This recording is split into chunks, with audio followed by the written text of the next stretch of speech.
Welcome to today's episode of Chronicles of a Nigerian Woman.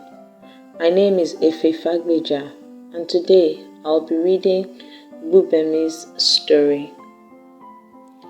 I come from an average middle-class family. My father was an engineer in a production firm, and my mom built her career as a pharmacist in the Lagos State medical system. My parents placed a lot of emphasis on us having strong personal values and a good work ethic. My dad always told us that if we worked hard and pushed ourselves to do our best, whether anyone was looking or not, alongside being honest and kind to people, we would succeed in all our endeavors in life.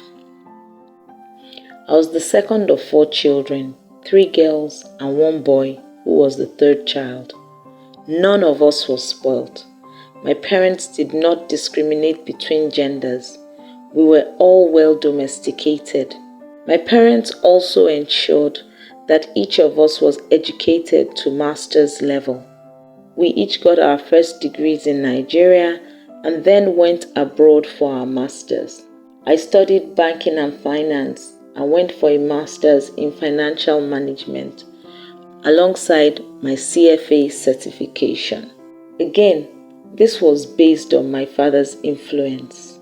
He made us start earning money by working during our long vacations once each of us turned 15. And then he taught us how to invest money in the stock market, treasury bills, etc. Even when we didn't have enough money for all the investment types, he made us aware of them and taught us to analyze interest and profitability. I was very keen to know more, and that's why I decided to study finance. And it paid off quickly. I was top of my class at both undergraduate and postgraduate levels, and immediately I returned to Nigeria at the age of 25. I got a great job, and I kept moving up my career ladder fast. I also had a personal investment portfolio that had been building over 10 years. First, under my dad's tutelage, and then on my own. I was 29 when I met Ayo. He was from an affluent family with pedigree, what you would call old money. The investment firm I worked for visited their company, a fast-growing first-generation financial technology company. They mainly provided solutions for financial organizations, mostly banks, to interact with their customers. Mobile banking apps, internet banking, that sort of thing. We were looking to partner with them to provide an investment solution where users could access and perform real-time investment activities. We were both part of the teams for each of our organizations. We exchanged business cards after the meeting, and at first, we kept talking as part of the follow-up on the proposed project. But with time, we became more friendly, and it eventually morphed into a relationship. Ayo was a great guy, full of life and energy. We were very alike in personality and in our orientation to life. He was a year younger than me, but it didn't really matter, and you couldn't tell if you didn't know. We were really just good friends. Even though I wasn't so young, I was not in a hurry to get married. I wanted a marriage like my parents, and I was willing to take my time to make sure I considered everything well. We had dated for almost 2 years when we started to discuss the prospect of marriage. We had not met each other's families because we agreed that we wanted to be clear about where we were headed before we did so. He had met my older sister, and I had met one of his brothers too.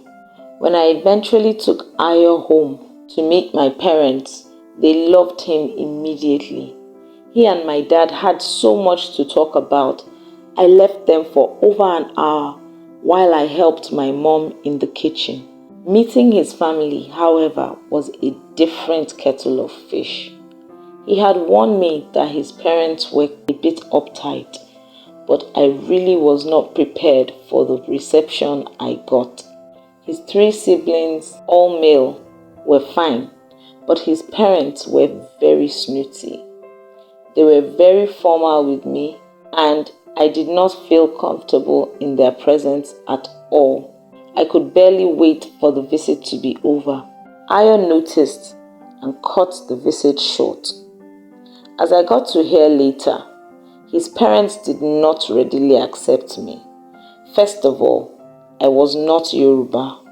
Secondly, they thought I was after their son's money and family clout, but Ayo defended me well. He made it clear to them that I was in fact personally wealthier than he was. By the time he reeled out some of my achievements, they were surprised. Ayo put my heart at ease and told me I just needed to trust him and his way of handling things. It was another 3 months before he would plan another visit. According to him, he wanted to keep me scarce so that I would not become too familiar and be taken for granted.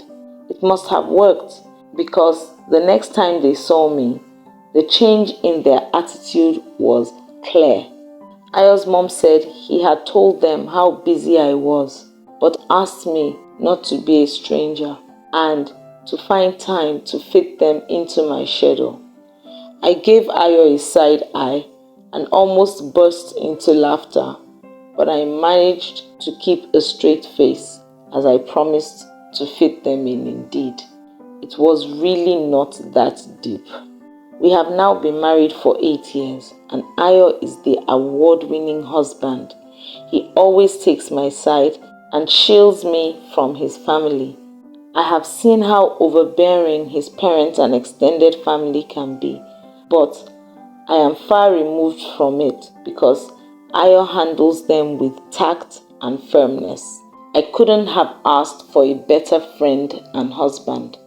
I can see how easily my relationship with my in-laws could have gone in a very different direction, in the wrong way, especially when I hear of stories of mothers and daughters-in-law.